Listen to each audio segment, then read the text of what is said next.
Hello friends, जय हिंद, वंदे मातरम। Welcome back to our YouTube channel.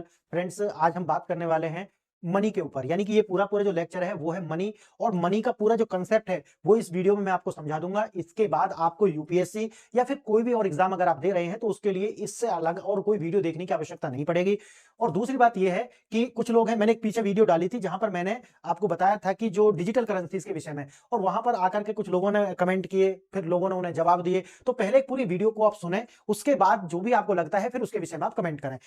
तीसरी बात यह है कि अगर आप पूरी पीडीएफ चाहते हैं, और जितनी भी वीडियोस मैं बनाता हूं, क्योंकि अलग अलग चैनल्स हैं, तो उनकी जितनी भी वीडियो मैं बनाता हूं उनके सारे लिंक आपको मिल जाएंगे मेरी टेलीग्राम चैनल पर। तो आप उस टेलीग्राम चैनल ज्वाइन करने के लिए आप कमेंट बॉक्स में देखेंगे तो आपको एक पिन कमेंट मिलेगा। वहां पर मेरी जितनी भी ऐप है, टेलीग्राम चैनल और जो एक्स अकाउंट है, फेसबुक पेज और इंस्टा, वहां सारे लिंक मिल जाएंगे। तो आप चाहें तो मुझे वहां फॉलो कर लें ताकि हम आगे भविष्य में भी जुड़े रहें। अब चलते हैं और मैं आपको बताता हूं पूरा का पूरा जो मनी का कंसेप्ट है, ये आपके हर एग्जाम के लिए कवर करेगा। और इससे पीछे एग्जाम आए भी है, यूपीएससी और स्टेट पीसीएस, या फिर कोई भी छोटे जो भी एग्जाम होते हैं उनमें भी बहुत सारे क्वेश्चन आए हैं। तो आज हम पूरा कंसेप्ट समझेंगे पैसा यानी मनी का। तो देखते हैं और चलते हैं अपनी स्लाइड पर।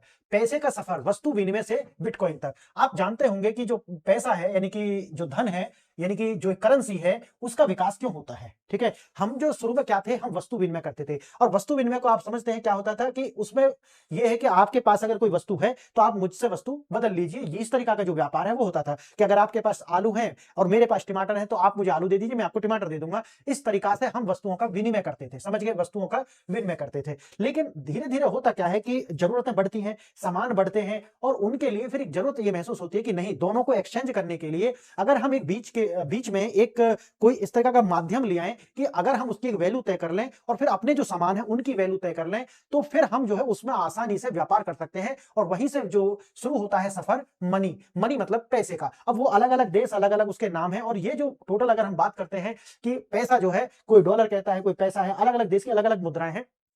तो इसका जो सफर है, अब उसकी फॉर्म अलग अलग आती है, जैसे कि अब ये बिटकॉइन तक आ चुके हैं। ये सारा का सारा जो कंसेप्ट है आप मैं आज आपको मैं समझाने वाला हूं, और साथ ही साथ में इनके जो माध्यम है उनको भी मैं आपको समझा दूंगा। इसके बाद में आपको इस, चाहे आज आपने इकोनॉमिक्स पहले कभी पढ़ी हो या नहीं पढ़ी हो, लेकिन कंसेप्ट आपको आज क्लियर हो जाएगा। अब देखिए, मुद्रा की जो नींव है वस्तु विनिमय से फिएट मनी तक। ठीक है, ये सारे कंसेप्ट आपको मैं समझाऊंगा। फिएट मनी क्या होती है, ठीक है, तो फिएट मनी तक मैं आपको समझा दूंगा इसमें कि ये होता क्या है और इसकी जरूरत क्यों होती है। ठीक, अब देखिए, वस्तु विनिमय की सबसे बड़ी समस्या आवश्यकताओं का दोहरा संयोग। अब इसमें क्या होता है कि अगर वस्तु विनिमय, जो मैंने आपको भी बताया है, अगर आपके पास टमाटर और मेरे पास आलू है, अगर हमें जरूरत ना हो, उसे टमाटर की जरूरत ना हो बल्कि आटे की जरूरत हो, आटा मेरे पास है नहीं, तो इससे क्या होगा, जो ट्रेड है वो सीमित हो जाएगा। क्यों? क्योंकि जो दो व्यक्ति हैं उनको समान आवश्यकता होनी चाहिए, तभी ऐसा संभव है। अगर ऐसे दो व्यक्ति नहीं मिलते हैं तो जो आपका व्यापार है वो सीमित हो जाएगा। लेकिन मनी जो है, ये जो मनी अब आती है, पैसा जब आता है तो उसका जो माध्यम से व्यापार जो है और बढ़ जाएगा। ये सारा का सारा कंसेप्ट मैं आपको विस्तार से, पहले आपको थोड़ा एक ओवरव्यू समझा देता हूं। व्यापार तभी संभव था जब दोनों पक्षों को एक दूसरे की वस्तु की आवश्यकता हो। अब यहां पर जैसे दिखाया गया कि इसके पास ये दाने हैं, इसके पास बकरी है, तो इसको हो सकता है बकरी की जरूरत हो और इसको दाने की जरूरत हो, अनाज की जरूरत हो। अब अगर ऐसा नहीं हुआ तो व्यापार नहीं होगा। समझ गए मेरी बात आप? तो अब इससे व्यापार सीमित हो रहा है। अब आइए समाधान के रूप में क्या लेकर के आते हैं, मुद्रा। मुद्रा का आविष्कार होता है, मनी का आविष्कार होता है। इसने व्यापार को सरल बनाया और श्रम विभाजन को बढ़ावा दिया। श्रम विभाजन को बढ़ावा कैसा होगा कि यानी कि कोई व्यक्ति अगर अनाज उगा सकता है और उसको आवश्यकता किसकी है, मोबाइल फोन की, तो अब क्या है कि उसको यह जरूरत नहीं कि जो मोबाइल बना रहा है उसमें अनाज की आवश्यकता हो। वो क्या करेगा, बीच में एक वे आ गया कि भाई मनी है मेरे पास, और मनी में वो उसके मोबाइल को ले लेगा और मनी उसको दे देगा। आप समझ गए? इससे क्या होगा कि इससे जो श्रम का विभाजन है, कि कोई मोबाइल बना सकता है तो कोई क्या चिनाई कर सकता है, कोई गेहूं उगा सकता है, कोई कुछ, तो इससे क्या होता है कि श्रम का जो विभाजन है वो होता है। तो मनी का जो आविष्कार होता है उसका एक फायदा भी ये हो गया, और बहुत सारे फायदे मैं आपको आने वाले टाइम में, अभी इसमें अगली स्लाइड में बताऊंगा। मुद्रा की प्राथमिक कार्य मूल्य का मापक और विनिमय का माध्यम है। अगर कोई पूछता है कि जो मुद्रा है उसका मुख्य कार्य क्या है, तो मूल्य का मापक है, यानी किसी वस्तु का जो मूल्य है वो निर्धारित करना, और विनिमय करना यानी कि एक्सचेंज करना, ये उसका माध्यम होती है, ये असली कार्य है। अब देखिए, यह वस्तुओं और सेवाओं के मूल्य को मापन और लेन देन को आसान बनाता है। ठीक है, तो जो पैसा है, जो मनी है, वो वस्तुओं और सेवाओं के मूल्य को मापन करता है, और जो उनका लेन देन है उसको आसान बनाता है। अब बात आती है तीसरा, डिजिटल क्रांति, बैंक मनी से क्रिप्टो तक। यानी कि शुरू में तो बैंक मनी थी, लेकिन अब क्या आ गई है, डिजिटल करेंसी यानी कि क्रिप्टो करेंसी तक। बैंक मनी जैसे यूपीआई, कार्ड्स, चेक, पैसे का उपयोग करने के साधन स्वयं पैसा नहीं है, लेकिन ये क्या है, एक वे है, साधन है। समझ गए? जैसे इंसान है वो गाड़ी में जाता है, लेकिन इंसान गाड़ी नहीं है, गाड़ी क्या है, गाड़ी का माध्यम है। उसी तरीका से जो पैसा है वो एक वो क्या है, करेंसी जो है उसको कैरी करने का जो माध्यम है, जैसे यूपीआई हो गया, कार्ड्स हो गए, चेक हो गए, ये सारे के सारे के माध्यम से, ना कि एक मनी है, याद रखना। ये आपके बैंक खाते में जमा पैसे को आसान हस्तांतरण की सुविधा आपको प्रदान करते हैं। अब देखिए चौथा, आभासी मुद्रा, सरकारी सीबीडीसी बनाम निजी बिटकॉइन। ठीक है, तो जो सीबीडीसी जो होती है वो सरकार के द्वारा होती है, और जो निजी है वो जैसे बिटकॉइन जैसी जो करेंसी है वो निजी होती है। अब मैं आगे इसका पूरा आपको समझाने वाला हूं। सरकार का जो केंद्रीय बैंक होता है वो सीबीडीसी जारी करता है, और जो बिटकॉइन जो होते हैं वो विकेंद्रीकृत भी होते हैं और साथ साथ निजी होते हैं। क्लियर। और नॉन फिजिबल टोकन, ये भी मैं आपको समझाने वाला हूं। एनएफटी जो है स्वामित्व का प्रमाण है, मुद्रा नहीं है। तो मुद्रा क्या है, मुद्रा क्या नहीं है, आज ये विस्तार से आपको समझना है। और इससे क्वेश्चन 2 से 3 क्वेश्चन तक आ सकते हैं यूपीएससी में, हर बार इस कंसेप्ट से प्रश्न आते हैं, तो इसे ध्यान से समझना। पैसे का विकास, समस्याओं से समाधान तक एक कहानी। देखते हैं क्या है पूरी कहानी। जब पैसा नहीं था तो वस्तु विनिमय कैसे होता था, इसे बोलते हैं वस्तुओं का विनिमय। वस्तु विनिमय मतलब है बार्टर सिस्टम, यानी कि एक वस्तु से दूसरी वस्तु को अदल बदल करके ही व्यापार संभव था। लेकिन जैसे ही पैसे का विकास होता है, उसका आविष्कार होता है पैसे का, तो तुरंत जो है क्या होता है कि व्यापार के जो व्यापार है वो बढ़ जाएगा। क्योंकि जो श्रम का विभाजन होगा, अलग अलग लोग जो है अलग अलग तरीका से प्रोडक्शन करेंगे और फिर उसका आपस में बदलेंगे, तो उससे मार्केट जो है वो बड़ी हो जाएगी। पहले लोग सीधी वस्तुओं और सेवाओं का आदान प्रदान करते थे। जैसे मैं आपको एक मछली दे देता हूं और आप मुझे एक मकई दे दी, मकई मतलब मकई के दाने दे दीजिए, मक्का दे दीजिए। तो इस तरीका से आप कह सकते हैं कि भाई इनके पास जो मछली है, उनके पास दाने हैं, ये एक दूसरे को ले लेंगे और दे देंगे। यहाँ पे इस तरीका के व्यापार होगा। अगर इनको जरूरत नहीं हुई तो क्या होगा, अगर इनको जरूरत नहीं है मछली की, तो ये अपनी मकई कहां बेचेंगे, तो उसके पास फिर व्यापार नहीं है, तो व्यापार क्या हो गया, सीमित हो गया। अब देखिए, अब समस्या हुई, समस्या होगी, जैसे आप जानते हैं कि आवश्यकता आविष्कार की जननी है, तो आवश्यकता हुई कि यार हमें ट्रेड बढ़ाना है, तो उससे जरूरत फिर क्या पैदा होता है, आविष्कार होता है पैसे का। पैसा वही है जरूरतों का दोहरा संयोग, double coincidence of the wants, यानी कि दोहरा, यानी कि व्यापार तभी संभव है जब दोनों पक्षों के पास पैसा हो। पास जो दूसरा चाहता है वही होनी चाहिए, यानी कि दोनों पक्षों के पास तो वही सामान होना चाहिए जिनको एक दूसरे की जरूरत है, तब तो व्यापार हो सकता है। जैसे कि एग्जाम्पल के लिए, लव मैरिज में क्या होता है, दोनों की हाँ होती है, और अरेंज मैरिज में क्या हो सकता है, ना भी हो लेकिन शादी तब भी हो जाती है। आप इसे इस तरीके से आप समझ सकते हैं। व्यापार कब इनएफिशिएंट हो जाता है, जब दोनों की हाँ ना हो, तब इनएफिशिएंट हो जाता है। और बात वही है कि अगर दोनों में हाँ है, दोनों को जरूरत है, तभी व्यापार संभव था। अब आती है समाधान क्या है, पैसे का आविष्कार। अगर समाधान देखना हो तो पैसे का आविष्कार होगा। उससे क्या होगा, पैसा एक माध्यम है, क्या है, इंटरमीडिएरी है। ठीक है, ये रुपये जो रुपये रूप में काम करता है, पैसा जो है माध्यम के रूप में काम करता है, जिसे हर कोई स्वीकार करता है। अब आपको ऐसे व्यक्ति की खोजने की जरूरत नहीं है जिसको वही सामान चाहिए जो आपके पास है। आप समझ गए इसको, जरूरत के दोहरे संयोग की समस्या को खत्म करना पैसे की जो आविष्कार की जननी बनी। समझ गए मेरी बात ये। और विशेषता, स्पेशलाइजेशन और श्रम विभाजन को बढ़ावा देता है, जैसे आपको शुरू में बताया था। इसकी विशेषता क्या है, ये स्पेशलाइजेशन को बढ़ावा देगा और साथ ही साथ श्रम विभाजन को भी बढ़ावा देता है। श्रम विभाजन शुरू में बता दिया, और स्पेशलाइजेशन यानी कि जो व्यक्ति जो कार्य आसानी से या विशेषज्ञता के साथ कर सकता है वो वही कार्य करेगा। इसको भी ये जो आगे बढ़ावा देता है मनी। क्लियर है ये दोनों बातें आपको। बात वही आती है, पैसा कमाना जानता है ये। इसी तरीका से ये जो व्यक्ति है, देखो इसके पास ये पैसा कमाता है, लेकिन दोनों को क्या चाहिए, ब्रेड चाहिए। अब जरूरी नहीं है कि इनको जो है टमाटर उगाने पड़ेंगे ब्रेड लेने के लिए, नहीं, दोनों पैसा कमाते हैं लेकिन ब्रेड खरीद सकते हैं। समझ गए मेरी बात। तो इस तरीका से स्पेशलाइजेशन यानी कि विशेषज्ञता भी बढ़ती है, और साथ ही साथ में जो है वो आपका डाइवर्जेंस भी होता है, यानी कि श्रम का विभाजन भी होता है। अब क्या होता है, पैसे के कार्य, एक बुनियादी ढांचा परीक्षा के लिए महत्वपूर्ण यह है कि जो पैसे के जो कार्य है वो क्या है। जैसे एक डीवीडी का प्राथमिक कार्य डेटा स्टोर करना है, यानी कि मनी के जो दो कार्य हैं, पहला कार्य है प्राइमरी फंक्शन, और दूसरा कार्य जो है उसे बोलते हैं सेकेंडरी फंक्शन। सेकेंडरी फंक्शन मतलब है एसटीडी, और जो प्राइमरी फंक्शन है उसके अंदर आ जाएंगे जैसे मूल्यांकन का मापक, यानी कि अगर मनी है तो उसको आपको ये जानना कि ये मनी है या नहीं है, तो वो 2 शर्तें पूरी करता हो। पहला, ये वस्तुओं के और सेवाओं का मूल्य को मापने में सक्षम होना चाहिए, है ना। जैसे कि घड़ी की कीमत 5,000, तो इसका मतलब अगर वो ऐसा माप रहा है तो वो क्या है, मनी है। विनिमय का माध्यम होना चाहिए, मीडियम ऑफ एक्सचेंज होना चाहिए। इसे किसी भी वस्तु या सेवा को खरीदने के लिए सार्वभौमिक रूप से स्वीकार किया जाना चाहिए। दूसरा है, बात वही, द्वितीय कार्य क्या है मनी का, दूसरा है S for store of value, यानी कि उसके अंदर कोई वैल्यू जो है होनी चाहिए, अपनी संपत्ति या श्रम को या मूल्य को, श्रम या जो संपत्ति है उसके मूल्य को भविष्य के लिए स्टोर करके रखना, ये भी क्या है, दूसरा कार्य है। T standard transfer of values, यानी कि आप मूल्य को एक व्यक्ति से दूसरे व्यक्ति या दूसरे स्थान पर भेज सकते हैं। ठीक है, ये दूसरा कार्य है। तीसरा, D for deferred payment, deferred payment, ये भविष्य के भुगतान जैसे कि किस्त या ऋण देने के लिए मानक रूप कार्य करता हो। तो ये जो है 2 कार्य आपको मैंने बता दिए। क्रेडिट कार्ड, चेक और यूपीआई स्वयं पैसा नहीं है, मैंने क्या बताया था शुरू में भी, ये पैसा नहीं है बल्कि ये क्या है, माध्यम है। समझ गए, इंस्ट्रूमेंट है।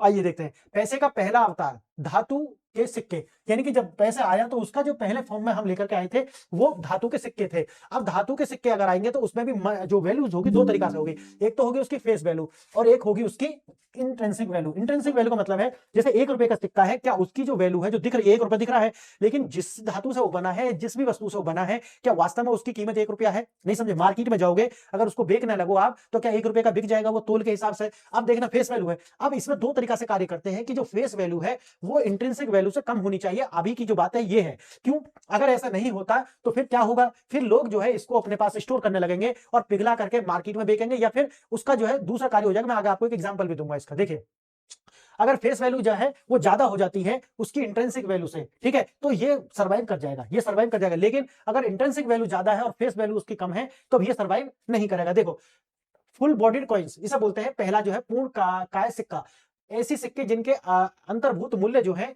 वो अंकित मूल्य होते हैं, जिसके अपनी धातु के कारण ही मूल्यवान होते हैं। प्राचीन काल में सोने और चांदी के जो सिक्के थे, आधुनिक उदाहरण अमेरिका का एक पेनी जो है, एक पेनी यानी कि सेंट का जो सिक्का है उसकी धातु की कीमत कितनी होती है? एक सेंट का जो सिक्का है उसकी कितनी कीमत है? 4 सेंट है। क्लियर है? तो ये हो गया। इसी तरीका से आप दूसरा वाला देखोगे, देखो इस वाले में, पहले इसे देख लीजिए आप। दूसरे होते हैं ये वाला, अरे कहां गए ये, हाँ यही है, सांकेतिक सिक्के, टोकन कॉइन्स। टोकन कॉइन्स में क्या होता है, जो उनका अंतर्भूत मूल्य जो होता है वो उनके अंकित मूल्य जो होता है उससे कम होता है। समझ गए मेरी बात? क्यों ऐसा क्यों होगा? क्योंकि अगर ऐसा नहीं होगा तो वो जो माल है जो जिससे उस सिक्का बना है उसकी ब्लैकिंग शुरू हो जाएगी, यानी कि उसको जो है लोग बेचना शुरू कर देंगे। अब देखिए यहाँ पे क्या हो जाता है, अंतर्भूत मूल्य जो है greater than is equal to अंकित मूल्य। क्लियर? तो ये वाला है, यहाँ पे देखो अंकित मूल्य उस पर इतना लिखा है, उसका अंतर्भूत मूल्य क्या है। ठीक, अब देखिए, अब इसमें क्या है कि अगर ऐसा है तो इसकी क्या होगी, होर्डिंग, यानी कि लोग उसको अपने घर में जमा कर लेंगे, पिघलाना शुरू कर देंगे। जब सिक्के में लगी धातु का मूल्य उसके अंकित मूल्य से अधिक हो जाता है तो लोग उस खर्च करने के बजाय उसे जमा करना शुरू कर देते हैं। क्यों? क्योंकि मार्केट में उससे ज्यादा वैल्यू पर बिक जाएगा वो। अब बात आएगी कि सर्वाइव क्यों नहीं करेगा। सर्वाइव इसलिए नहीं करेगा क्योंकि जो भी संस्था इसको इश्यू कर रही है वो संस्था घाटे में आ जाएगी। क्यों? क्योंकि वो सिक्के बना रहे हैं, लोग पिघला करके उससे ज्यादा मूल्य में मार्केट में बेच दे रहे हैं। तो जो उसके बीच का गैप है, मानो 1 रुपए का सिक्का है, उसकी जो वैल्यू है अगर मार्केट में पिघले हुए की 2 रुपए होगी तो दोनों के बीच का जो गैप है वो किसको घाटा आएगा? घाटा आएगा जो भी संस्था इसको बना रही है उसको। इसीलिए ये मॉडल कभी भी सर्वाइव नहीं कर पाएगा। क्लियर है? अब देखिए, सिक्के बाजार से गायब हो जाते हैं और जिससे व्यापार में रुकावट आती है, सरकार या राजा के लिए नुकसान का सौदा है। समझ गए? ऐतिहासिक संदर्भ में मोहम्मद बिन तुगलक ने यही गलती की थी कि उसने जो फेस वैल्यू थी उससे कहीं ज्यादा का उसमें उसकी इंट्रिंसिक वैल्यू रख दी थी, और इसी कारण से लोगों ने वो मनी को पिघला पिघला करके मार्केट में बेचा, और हुआ क्या कि वो जो है दिवालिया हो गया। समझ गए मेरी बात? अब दूसरी बात आती है सांकेतिक सिक्के, जिसे बोलते हैं टोकन कॉइन्स। इसमें हमेशा देखना है कि जो अंतर्भूत मूल्य है वो कम मिलेगा और अंकित मूल्य जो है वो ज्यादा मिलेगा। अब इससे क्या होगा कि अगर मार्केट में आप बेचने जाओगे तो 1 रुपए की जो धातु है वो 1 की बिकेगी नहीं। क्यों? क्योंकि उसकी असली जो कीमत है वो 70 पैसा है। अब आगे मेरी बात समझ में? तो इसका मतलब है कि जो इसे जारी करने वाली संस्था है उसको हमेशा फायदा होगा, ठीक है, और लोग इसकी जो है वो पिघलाएंगे नहीं या फिर उसको बाजार में नहीं बेचेंगे। कोई भी इस सिक्के को पिघलाने या जमा करने के लिए प्रोत्साहित नहीं होता है, क्योंकि इससे उन्हें नुकसान होगा और सिक्के प्रचलन में बने रहते हैं। देखना, सरकार समर्थित पैसा, इसे बोलते हैं फिएट मनी। फिएट मनी का मतलब है कि उसके पीछे किसी भी तरीका की कोई धातु नहीं है, ना इस तरीका की, जैसे कि यहाँ पे मैंने आपको बताया कि उसका जो अंकित मूल्य है और उसकी जो इंट्रिंसिक वैल्यू है उसका कोई रेशो दिया गया है, जैसे 70 पैसा है। लेकिन जब हम फिएट मनी की बात करेंगे यहाँ ऐसा नहीं है। यहाँ पे क्या है कि 500 रुपए का नोट है, उसका अगर आप देखोगे कागज की तो कोई मनी है नहीं। अगर कागज को बेचने जाओगे तो 500 रुपए का नोट कितने का बिक जाएगा, ठीक है, लेकिन वो है फिएट मनी। उसके पीछे है सरकार का आश्वासन, या जो भी संस्था है, कोई भी, जैसे मानो आरबीआई हो गया या फिर कोई भी जो राजा है वो हो गया, तो उसके पीछे उसका कि भाई मैं ऐसा बोल रहा हूं, इसको आप इतने में खरीद लीजिए। क्लियर है मेरी बात? तो लोग जो है उसको सरकार के, जैसे मैं धारक को इतने रुपए अदा करने का वचन देता हूं, तो वो प्रॉमिस कर रहा है, तो फिएट मनी वहां से बनेगी। और बात आती है फिर वैध मुद्रा की। वैध मुद्रा होती है लीगल मनी, लीगल टेंडर भी इसे बोल सकते हैं। अब दोनों में क्या है कि जो मनी फिएट मनी है तो सरकार ने उसका आश्वासन दिया हुआ है, तो फिएट मनी जो है एक वैध मुद्रा है, सीधी सी बात है। तो इसका मतलब क्या है, देखिए, वह पैसा जिसे सरकार या केंद्रीय बैंक आदेश द्वारा जारी किया जाता है और इसका अपना कोई अंतर्भूत मूल्य नहीं होता। समझ गए मेरी बात? पहले वाले साल समझ गए? उदाहरण है भारतीय रुपया, अमेरिकी डॉलर, जैसे बिटकॉइन निजी संस्था द्वारा जारी किया जाता है, वो तो मैं अलग से बताऊंगा।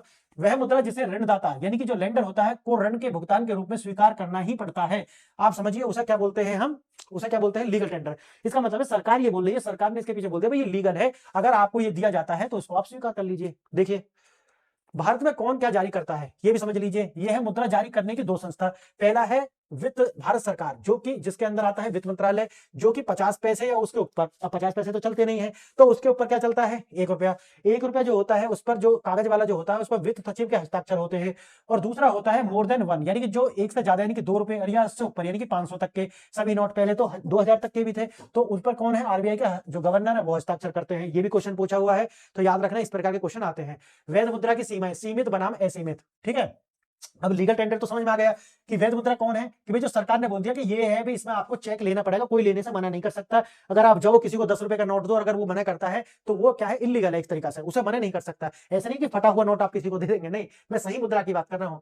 कोई व्यक्ति अगर 1 लाख रुपए आईफोन खरीदता है और एक रुपए में जो है उसका भुगतान करना चाहता है, तो ये पॉसिबल नहीं है। क्यों नहीं है, मैंने आपको बताया, इसके अंदर 2 चीजें, वैध मुद्रा की सीमाएं, यानी कि सीमित बनाम असीमित। यानी कि सीमित क्या है कि 1 रुपए की जो करेंसी है उसमें आप सिर्फ 1000 रुपए तक का ही भुगतान कर सकते हैं। कितना, 1000 रुपया। आप ये नहीं कह सकते कि जी मैं तो 1 लाख रुपए एक रुपए के करूंगा, क्यों, क्योंकि उसको सीमित बनाया गया कि भाई आप 1000 तक कर सकते हो। लेकिन दूसरा है असीमित, अगर 2 रुपया हो, 2 रुपए के सिक्का हो, तो फिर आप कितना भी पेमेंट कर सकते हो 2 रुपए में। क्लियर है मेरी बात। अब बात यहां तक समझ में आ गई दोनों की आपको, कि कौन सा सीमित क्या है, असीमित क्या है। वैध मुद्रा का जो वर्गीकरण है मैं आपको भी यहां पर समझाने वाला हूं। देखिए वैध मुद्रा क्या है, लीगल टेंडर। वैध मुद्रा मैंने शुरू में भी आपको बताई थी, यानी कि जो पैसा दूसरा अगर देने में आप दे सकते हैं, दूसरे की उधारी चुका सकते हैं, वही है लीगल टेंडर। सीमित बता दिया मैंने, सीमित क्या है कि 1 रुपए के जो सिक्के हैं उसमें 1000 से ज्यादा का भुगतान आप नहीं कर सकते। और असीमित क्या है, अगर 1 से ज्यादा, यानी कि 2 से लेकर के भी 500 तक का भी है, तो उसमें आप कितना भी भुगतान कर सकते हैं। 2000 रुपए का जो नोट है अभी भी वैध मुद्रा है, देखना है वैध मुद्रा है, लेकिन प्रचलन से बाहर है। समझिए मैं क्या कहना चाह रहा हूं। अगर क्वेश्चन ये पूछा जाता है कि वास्तव में 2000 रुपए का जो मुद्रा है क्या वो वैध है या अवैध है, नहीं, वो भी अभी वैध मुद्रा है, लेकिन वो सर्कुलेशन में नहीं है। समझ गए मेरी बात, इसलिए आप उसमें भुगतान नहीं करोगे। अगला पड़ाव, बैंक मनी और डिजिटल उपकरण। जब आप अपना भौतिक पैसा बैंक में जमा करते हैं तो आपको उस पैसे का उपयोग करने के लिए विभिन्न संसाधन या प्रौद्योगिकियों का प्रदान किया जाता है। जैसे बात वही आती है, जैसे पैसा क्या है, पैसा क्या है, जो इसके अंदर मिल्क है, मिल्क, ठीक है। और ये जो वे है, यानी कि दूध की तरह, यह एक वास्तविक मूल्य होता है इसका, ठीक है। और दूसरा आता है चेक और यूपीआई वगैरह। ये क्या है, खाली गिलास। ये क्या है, खाली गिलास है। तो गिलास की तरह ही ये पैसे उपयोग करने के साधन, यानी कि स्वयं पैसा नहीं है, लेकिन पैसे को जो कैरी करने का जो साधन है वो क्या है, गिलास है। अब प्रमुख साधन और प्रौद्योगिकियां क्या है, आपको इसका क्वेश्चन आते हैं, ये भी ध्यान रखना। जैसे चेक से आप कर सकते हो, इसको बताऊंगा मैं, demand draft, ATM card, NEFT, RTGS, IMPS, इनकी आगे तुलना भी बताऊंगा, यूपीआई, ठीक है। ये है क्या, प्रौद्योगिकियां और खास संसाधन जिनसे आप पेमेंट कर सकते हैं। देखते हैं भारत के डिजिटल भुगतान प्रणालियों की तुलना अगर हम देखें तो यहां है विशेषता, ये है आरटीजीएस यानी कि real time gross settlement, full form याद रख लेना, एग्जाम में आ सकती है। और एक है NFT, national electronic fund transfer. और तीसरा है आईएमपीएस यानी कि इमीडिएट पेमेंट सर्विसेज। देखो उपयोग में क्या है, निपटान, यानी कि अगर सेटलमेंट आपको करना है तो इसमें क्या हो जाएगा, रियल टाइम हो जाएगा। दूसरे में कितना टाइम लगेगा, 30 मिनट का। अगर उपयोग की बात करें तो आरटीजीएस में हम बहुत बड़ी राशि लेन देन, लाखों करोड़ों रुपए का अगर लेन देन करना है तो आरटीजीएस के माध्यम से करेंगे। छोटी और मध्यम राशि तक लेन देन करना है एनईएफटी के तहत करेंगे। और छोटा और तत्काल जो लेन देन करना है वो आईएमपीएस के तहत करेंगे। दूसरा मैंने बताया सेटलमेंट कैसा होगा, तत्काल हो जाएगा, यहाँ 30 मिनट का टाइम लगेगा, वहां भी तुरंत आप इधर से डालो उधर प्राप्त हो जाएंगे, यहाँ पर टाइम लगेगा। अब आता है कि इन पर कितना कितना चार्ज लगेगा, तो तीनों पर कोई भी चार्ज नहीं है अभी भारत के अंदर, तो ठीक है, शून्य शून्य है। अब जैसे ये उपलब्धता क्या है, ये भी 24 घंटा 7 दिन, 24 घंटा 7 दिन, और ये भी उपलब्ध है। तो इस तरीका से इसके ऊपर क्वेश्चन बन सकता है, याद रख लेना इसको। और ये पीडीएफ आपको हमारे, मैंने जैसे बताया, टेलीग्राम चैनल पर सारा कुछ मिल जाने वाला है, तो वहां से डाउनलोड करके आप पढ़ लेना। आईएमपीएस में तकनीक है जो यूपीआई के अधिकांश लेन देन की शक्ति प्रदान करती है। देखो ये आईएमपीएस क्या है, इसी के द्वारा जो यूपीआई है वो अधिकांश जो लेन देन है इसी के माध्यम से होते हैं। अब देखिए आभासी मुद्रा, वर्चुअल करेंसी क्या है, आभासी मुद्रा जो है, एक तो ये है सोवरेन यानी कि सरकारी मुद्रा, और दूसरा है प्राइवेट, ठीक है। सरकारी में क्या आता है, सीबीडीसी, जो शुरू में मैंने आपको बताया था, सेंट्रल बैंक डिजिटल करेंसी, जैसे भारत का ई रूपा, समझ गए आप, तो सीबीडीसी। दूसरा है, इसके लाभ क्या है, ट्रैक करना आसान होता है, छपाई की लागत कम होती है और प्रोग्राम करने योग्य होता है, ठीक है। दूसरा है निजी, इसके अंदर आती है क्रिप्टो करेंसी जिसके अंदर बिटकॉइन आता है। समस्या क्या है, इसको बनाने के लिए माइनिंग करते हैं, आप जानते होंगे इसको, माइनिंग करते हैं जिसमें अत्यधिक ऊर्जा की खपत होती है। और दूसरी बात यह है कि इसको ट्रैक करना बहुत मुश्किल है, और जितने भी इलीगल जो पेमेंट होते हैं वो इसी के द्वारा होते हैं। दूसरा है स्टेबल कॉइन। स्टेबल कॉइन की विशेषता क्या है, इसका जो मूल्य है वो किसी संपत्ति जैसे डॉलर या सोना, इसके पीछे वो सपोर्ट करता है, और ये अस्थिरता की समस्या को हल करने के लिए स्टेबल कॉइन जारी कर सकते हैं। अब आता है मीम कॉइन, ठीक है, जैसे कि डिस्कॉइन। डिस्कॉइन जो है ये मीम कॉइन का उदाहरण है, एग्जाम के लिए याद रखना ये जरूरी है। अब आता है विशेष मामला नॉन फिजिबल टोकन, एनएफटी। देखना ये वाला, इसका फुल फॉर्म है नॉन फिजिबल टोकन। एनएफटी क्या है? ये किसी अद्वितीय यानी कि यूनिक डिजिटल या भौतिक संपत्ति के स्वामित्व का प्रमाण है। अवधारणा यानी कि फिजिबल नॉन नॉन फिजिबल, यानी कि फिजिबल और नॉन फिजिबल क्या है? कोई वस्तु जिस उसी प्रकार दूसरी वस्तु से बदला जा सके उसे बोलते हैं फिजिबल। और नॉन फिजिबल क्या है? जब एक वस्तु को दूसरी वस्तु से ना बदला जा सके डायरेक्ट उसी फॉर्म में, तो वो होता है नॉन फिजिबल। उदाहरण के लिए अगर आप यहाँ देखें कि 500 रुपए को आप नोट खुला सकते हैं, दुकान पर भी 100 रुपए का दे देना, लेकिन अगर आपके पास में एक प्लॉट है, अगर आप उसको दूसरे के किसी प्लॉट से चेंज करना चाहें तो क्या कर पाएंगे? नहीं। क्यों? क्योंकि दोनों की लोकेशन, दोनों के जो साइज हैं, ये बहुत सारी चीजें मैटर करती है कि वो किस लोकेलिटी में है, दोनों के प्राइस अलग अलग होंगे, तो इसे बोलते हैं नॉन फिजिबल। और फिजिबल क्या है? जैसे कि 500 रुपए के आप 100 के छुट्टे करा ले, तो याद रखना कि फिजिबल क्या है, नॉन फिजिबल क्या है। अब देखिए फिजिकल मनी, चेक, कार्ड, ये सब मैं समझा चुका हूं, कार्ड, बैंक, क्रिप्टो। एनएफटी क्यों क्यों नहीं है? एनएफटी पैसा क्यों नहीं है? याद करो पैसा क्या है? पैसा मैंने क्या बताया था शुरू में? पैसा क्या है? वो दो चीजों को निश्चित करना चाहिए, यह मूल्य का मापक नहीं है। याद आ गया आपको? कोई भी मनी के लिए दो शर्त होती है, क्या वो किसी वस्तु के मूल्य का मापक है, और दूसरा क्या इसमें वस्तु विनिमय हो सकता है या माध्यम, ये एक्सचेंज का माध्यम बन सकती है। अब देखिए एनएफटी क्या इसमें काम करती है? क्या एनएफटी वस्तु का मूल्य मापक है? क्या वस्तु विनिमय है, कर सकती है? नहीं कर सकती। इसका मतलब है एनएफटी मनी नहीं है। आप ये नहीं कह सकते कि एक पिज्जा की जो कीमत है वो इतने एयर जॉर्डन या फिर कोई दूसरी मनी में हो सकते हैं। इसी तरीके से इसे सार्वभौमिक रूप से लेन देन के लिए स्वीकार नहीं किया जाता। वही बात है कि भाई पूरी दुनिया में जो है इसको यूज नहीं करते। वही बात है, एनएफटी जो स्वामित्व का प्रमाण है, वे संपत्ति, असेट्स, वे संपत्ति है लेकिन वह मुद्रा नहीं है। समझ गए मेरी बात? यानी कि जो एनएफटी है वो स्वामित्व का प्रमाण है कि भी ठीक आपके पास में इतनी संपत्ति है, लेकिन बात वही है कि वो करेंसी नहीं है। क्लियर है ये वाली बात? और यूपीएससी जो है 2022 में इस तरीके के कंसेप्ट पर प्रश्न पूछ चुकी है। तो आज छोटे से में ही आपको 10 से 15 मिनट की वीडियो में मैंने आपको मनी का जितना कंसेप्ट है वो समझा दिया है। और ये पीडीएफ आपको हमारे जो टेलीग्राम चैनल है वहां पर मिल जाने वाली है, तो आप इसे वहां से डाउनलोड करके पढ़ लेना। और टेलीग्राम चैनल का जो लिंक है आपको कमेंट बॉक्स में मिल जाएगा, आप वहां से जाकर के हमारी ऐप को डाउनलोड कर लेना, तो वहां पर भी इस तरीके की और पीडीएफ आपको मिल जाएंगी। और साथ ही साथ मुझे जो है ट्विटर, इंस्टाग्राम और फेसबुक पर फॉलो कर सकते हैं, ताकि हम लंबे समय तक जुड़े रह सकें। फ्रेंड्स बताइए वीडियो आपको कैसा लगा, और अगर आप और भी ज्यादा वीडियो इसी तरीके के टॉपिक्स पर चाहते हैं, वक्त मैं लाता रहूंगा, तो आप मुझे कमेंट कर सकते हैं। आपने वीडियो यहां तक देखी, इसके लिए धन्यवाद। नमस्कार।